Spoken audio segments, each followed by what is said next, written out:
Welcome in for another edition of the Morning Espresso here on the SDH Network. I'm Jason Longshore, and this, as always, is presented by our friends at Oglethorpe University, Atlanta's premier undergraduate learning experience and soccer powerhouse. Atlanta United over the weekend, not a good result in Chicago. They came back to level the match, creating an own goal late in the second half. But then Chicago found the winner to win 2-1 at Soldier Field. Atlanta United has not won in Chicago since 2018 and has never won at Soldier Field. I said it on the pregame show. Even the Falcons have struggled at Soldier Field in my lifetime. Atlanta teams have only won 3 times at Soldier Field since I was born, and I'm getting kind of old. Not a fun one. Chicago was the team in more control of the match. There were good elements to it for Atlanta United, and being the only media on site, I asked Ronnie Deila and I asked Ronald Hernandez a few questions about this afterwards. There were some good things in it. There were some of the fight that we've talked about, some of the physical play, some of the standing up for teammates, some of those kinds of things that we've wanted to see a little bit more of as of late. But then there were also inconsistencies in that, and inconsistencies in general in the way that the team played. And it's very frustrating at the moment for anybody watching. It's very frustrating for all the people inside that locker room and inside the club right now. And you don't get any time to let it sit and fester either, because tomorrow it's straight away leaving for Austin, Texas, and then Wednesday night in Austin in 100-degree temperatures, at least during the day. We'll see what it's looking like at kickoff. Going to be a difficult one as Atlanta goes on the road to face Austin, and then a couple days later back home to host Philadelphia. So Atlanta United's got to find something here this week, and we will see if they can do that. Other updates around MLS: Miami, they lost their fourth game in five, 4-1 at Minnesota. The Loons had less than 30% of the ball in the first half. It's the worst loss since Messi joined the club. Danny Musovski, he scored in his fifth straight match for Seattle. They won 3-1 at Houston. Musovski has tied Obafemi Martins and Freddie Montero as the most consecutive games by a Sounder with a goal in a single season. He's got 5 goals this season. That ties his season high for goals in his 6 MLS seasons. Paxton Pomykal, he was once one of the most promising young American players in MLS. Made his first appearance since March of 2024 after a knee injury, 434 days away from the field. It was a 1-1 draw for Dallas with RSL. Really good to see Pomykal back, and I hope he can get back to something close to his previous form. LA Galaxy, they still haven't won. They lost last week to Sporting Kansas City 1-0, and they didn't allow a shot. It was an own goal, and it got worse somehow. They lost 7-0 at New York Red Bulls, worst defeat in the club's 30-year history. Winless start to the 2025 season, 12 games now. They were missing both Gabriel Peck and Joseph Paintsil. Greg Vanney tried to be a little more defensive in this one, and it obviously did not work. Spoke to the players on the field after the match, and you can see the frustration and emotion in Los Angeles as well with what's going on with the Galaxy. Will they be able to overturn it? It's going to be really difficult without Ricky Pooch. It's almost impossible without Gabriel Peck and Joseph Paint still out with injury. And they've missed time this season in general. So I don't know how Greg Vanney fixes it. I'm not sure. Top 5 in MLS after last night's draw. Vancouver 2-2 with LAFC. It's a good comeback from Vancouver, who were down 2-0. They're on 27 points. Cincinnati's on 25, along with Columbus. Philadelphia on 23. Minnesota on 22. The bottom 5 in MLS: Toronto is on 10 in 26th place. Houston is also on 10. Atlanta United is also on 10. 29th is Montreal, and 30th is the LA Galaxy with 3 draws on the season. Let's go to Spain. Barcelona, El Clásico winners, and it was an epic match on Sunday morning. Barcelona went 4 out of 4 against Real Madrid this season, the first time that's been done since 1983. It was a 4-3 win on the day. Madrid scored twice through Kylian Mbappe, who had a hat trick in the match. In the first 14 minutes, Madrid's up 2-0. Barcelona turned it around to lead 3-2 just 20 minutes later. Rafinha made it 4-2 before the break. Madrid cut one in the second half with Mbappe, but lots of referee situations both ways as the match went on. A penalty was not given to Barcelona, and there's some controversy about how the conversation in the VAR room went on that one. Lots of things going on out of this, as you would expect in an El Clasico. But Barcelona has pretty much won La Liga now. They need 1 point to seal the deal. And four straight Clásicos over Real Madrid. That's a crisis for Real Madrid, and that usually means there's going to be a managerial change. And we already knew that Carlo Ancelotti was all but leaving at the end of the season. And Xabi Alonso, he announced on Friday that he was leaving Bayer Leverkusen, so you could connect the dots pretty easily.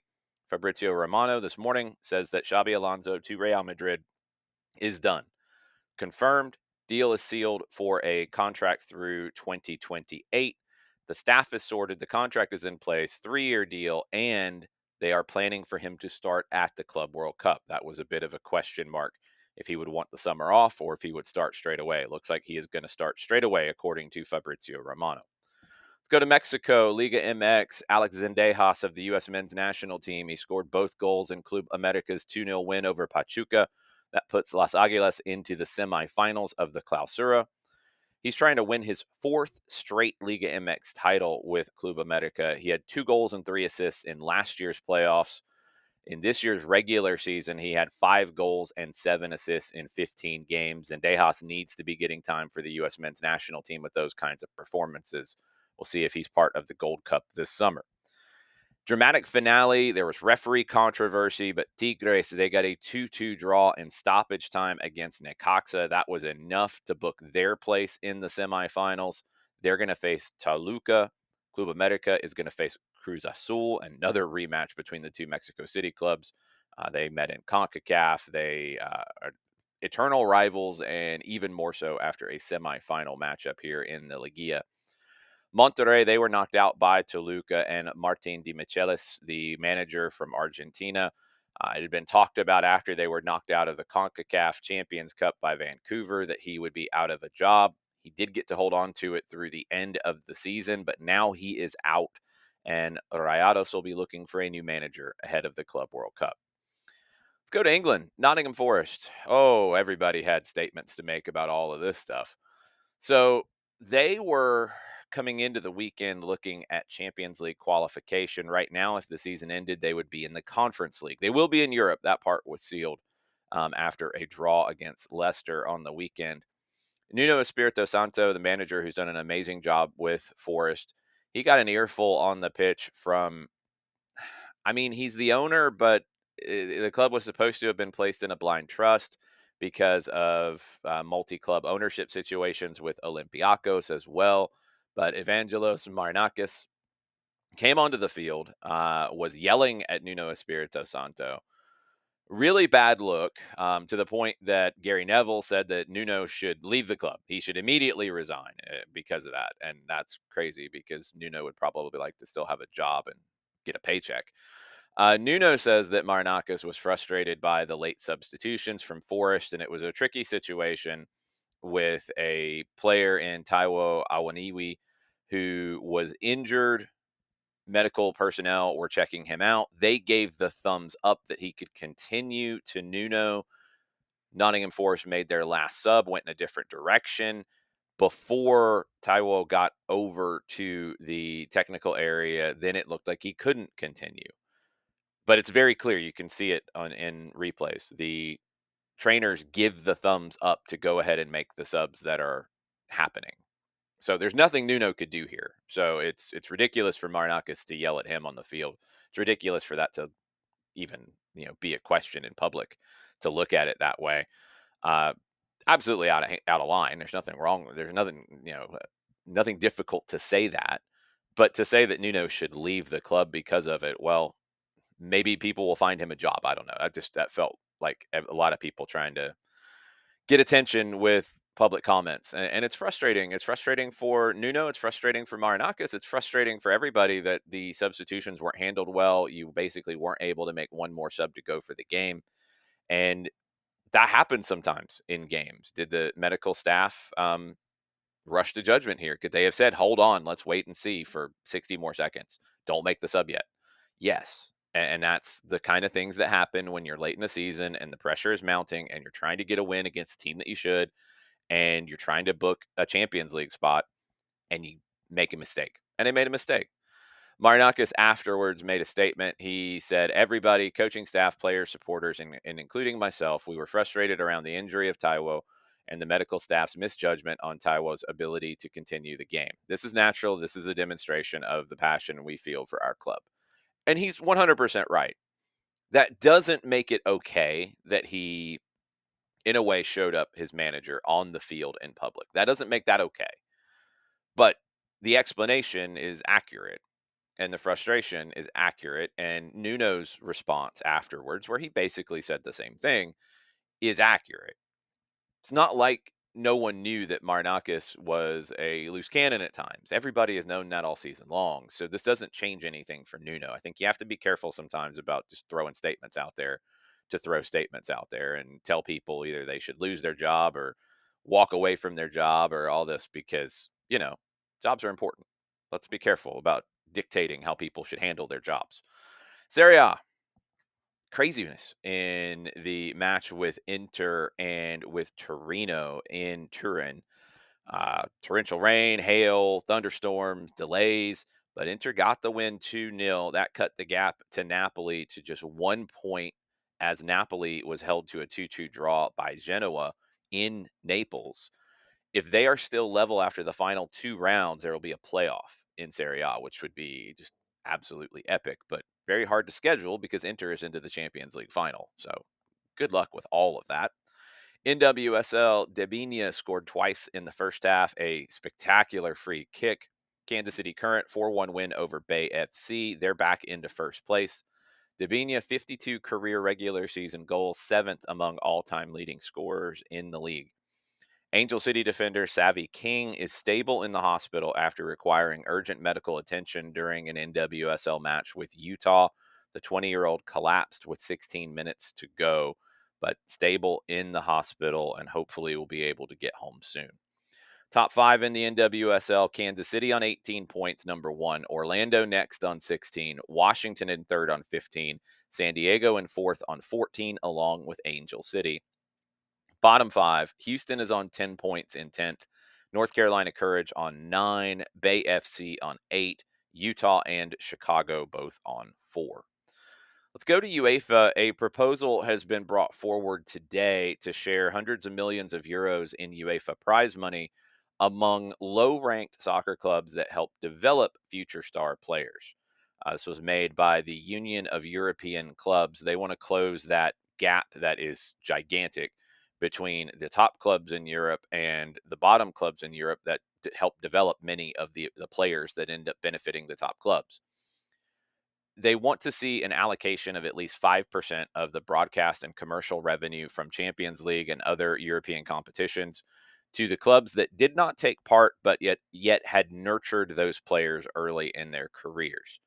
Just for example, gross revenue this season for the Champions League, Europa League, and Conference League is expected to come in at $4.88 billion. 5% of that would be $244 million.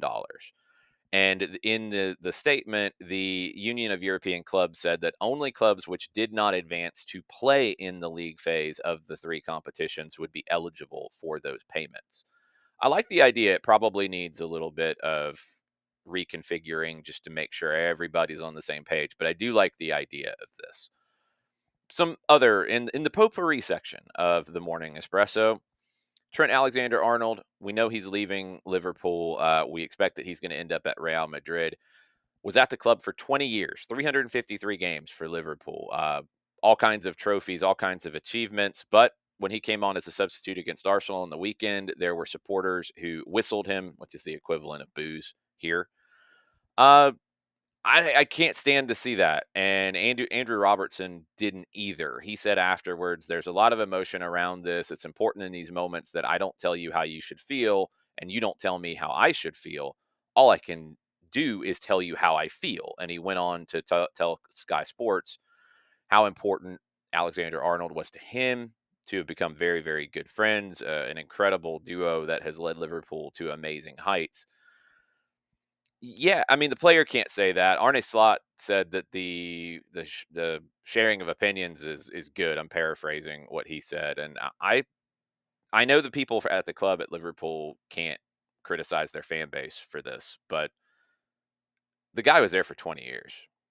The guy's given everything to the club. To whistle him on his way out is not right. I don't think. I really don't like to see these sorts of things happen. It's not a player who was there for a year and then walks. It's not a player who was there for 2 years and then walks. He's not going to a rival. Like all of the things that, okay, maybe you could be a little frustrated about. He's there for 20 years as a kid through the club. And yeah, they haven't signed him to a new deal. They ended up signing Mo Salah and Virgil van Dijk to new deals. They didn't sign the kid who'd been there for a long time. He's going to leave. That's business and sport. So you cannot be happy for him and you cannot cheer him in that moment. But to go the extra step to whistle or to boo the player in that situation, it's a bad look, in my opinion, and I hate that for Trent Alexander-Arnold. It had to sting. It had to hurt him a lot. It had to hurt some of his friends and teammates in the club, and it's just not a great support of the club and the player in that situation, in my opinion. But these things will happen. That's what will be part of the conversation. I just don't like to see it celebrated either. I don't think it's a good sharing of opinions here. You can just not cheer him and be just fine. Don't boo him for this. Liverpool could have signed him. You want to be mad about that? Talk about the people who could have signed him to a new contract. Let's go to Portugal. Benfica and Sporting. We talked about it. If there was a winner in their match on Saturday, and this was the first time this would have ever happened, that a winner of the match between the two would have won the league. Well, there wasn't a winner. They drew 1-1. Sporting has a 3-goal advantage. They have the goal differential advantage. They one more round of games in Portugal this weekend. Huge bicycle kick from outside the box helped Independiente in Argentina advance in their playoffs in the Apertura. They beat, I know this is confusing, Independiente Rivadavia in the playoffs. So Independiente beat Independiente Rivadavia. Yes. Santiago Montiel, the left back, and it's a bicycle kick from outside the 18. I've shared it on my social media platforms. Please go find it, go watch it. It is a goal of the year worldwide candidate. Chelsea's women, they became the first team in the Women's Super League history to go unbeaten in a 22-game season. 60 points, the highest points tally in the history of the league. Barcelona, they also won their league title in Spain, sixth straight in La Liga F, routed Real Betis 9-0 on Sunday. 27 wins, 2 losses for Barcelona. Real Madrid 6 points behind them in La Liga F. 25 people taken to the hospital, one with life-threatening injuries. That was all during Hamburg's celebration. Yeah. Promotion to the Bundesliga for the first time in a little while. That happened on Saturday. It's why these pitch invasions have to be really, really careful and probably outlawed because you're seeing too much of this kind of stuff. We've seen it with ones in England recently where fans have run onto the field ostensibly to celebrate and have gotten into the face of the opponents. We've seen this in college basketball as well. This is why fans are not allowed to run onto the field, and you've got to be careful in so many different ways in these situations. So Hamburg, in a celebration, have had people get hurt and end up in the hospital, one with life-threatening injuries. Let's go to San Francisco. MLS Next Pro will have a team in San Fran in either 2026 or 2027. They're going to play at a newly renovated Kezar Stadium, the historic stadium in San Francisco, housed the San Francisco 49ers, even the Oakland Raiders for a little short period of time. The team will be called the Golden City Football Club. Excited to see another independent team joining MLS Next Pro. Inter Miami owner David Beckham on social media, he called on Minnesota United to, quote, show a little respect, unquote, after Instagram posts following Minnesota's 4-0 win over Miami, which we mentioned earlier. In the caption of one, Minnesota had a play on the Chapel Roan song, and it said Pink Phony Club. teams got to be a little more careful in the social media trash talking space. It's become a thing, and everybody waits to see how a team is going to trash talk the losing team in these matches. Sometimes it goes a little too far. Is this one too far? I mean, the word phony, I get why Beckham would be a little irritated about that. That's going a little half step past what might be acceptable. I don't know if I'd put a response to it there because that's just going to get worse. Charlotte made a pregame post, and this is the post-game trash talking is one thing. The pregame trash talking is another that you have to be careful about. Charlotte made a pregame post about Nashville having different colored seats in Geodis Park, kind of insinuating that they're not always full. Well, there it was an issue with this in this match specifically, and the post wasn't taken down. I don't think Charlotte did it intentionally because of this. I think it was an accident. Again, just trash talking, but it should have been taken down when it was pointed out by multiple people that a supporters group for Nashville SC canceled game day activities following recent U.S. Immigration and Customs Enforcement operations in Tennessee that have seen more than 100 people taken into custody. La Brigada de Oro, they posted a statement on social media ahead of the post from Charlotte, and they absolutely could have missed it. I do not think Charlotte did this intentionally, but La Brigada de Oro posted this statement saying that they were going to cancel their pregame tailgate. Many members in the group were not going to attend the game because they were worried that it would be targeted by not the game itself, but leaving the game by U.S. Immigration and Customs Enforcement operations, ICE. The quote was from La Brigada de Oro. During difficult times, family stands together. When one of us is affected, we all are. And at this moment, it doesn't feel prudent to celebrate, cheer, and party while so many families within our community are being separated and destroyed. It's a complicated situation, but Charlotte's pregame post trying to trash talk added to some of the ill feelings between the two clubs. And really, it should have been deleted after it was pointed out that this was an element to why there might be some empty seats in the building. Just not a good look all the way around. You have to be careful. And I know that now fans are expecting pregame trash talk, postgame trash talk on social media, but there's good natured and silly and fun. And then there's stuff that crosses a line. And look, it's hard to define where that line's going to be. And it's hard to stay on the right side of the line. It's why you need to be really careful with these sorts of things. Clubs have to be a little more careful with these sorts of things. And we'll see how everything plays out because I'm sure there's going to be a lot of trash talk about Beckham and what he had to say. And hopefully, this part with Nashville and Charlotte does die down and doesn't become a bigger issue down the line. That's going to do it for this edition of Morning Espresso. Atlanta United training in front of the media this morning. We will have a training ground dispatch later today on the SDH Network, SDH AM, starting at 9:05. A reaction Monday. John Nelson heading that show. You'll be able to watch it on YouTube, Twitch, and on X. And then I'll be back tomorrow morning with another edition of the Morning Espresso.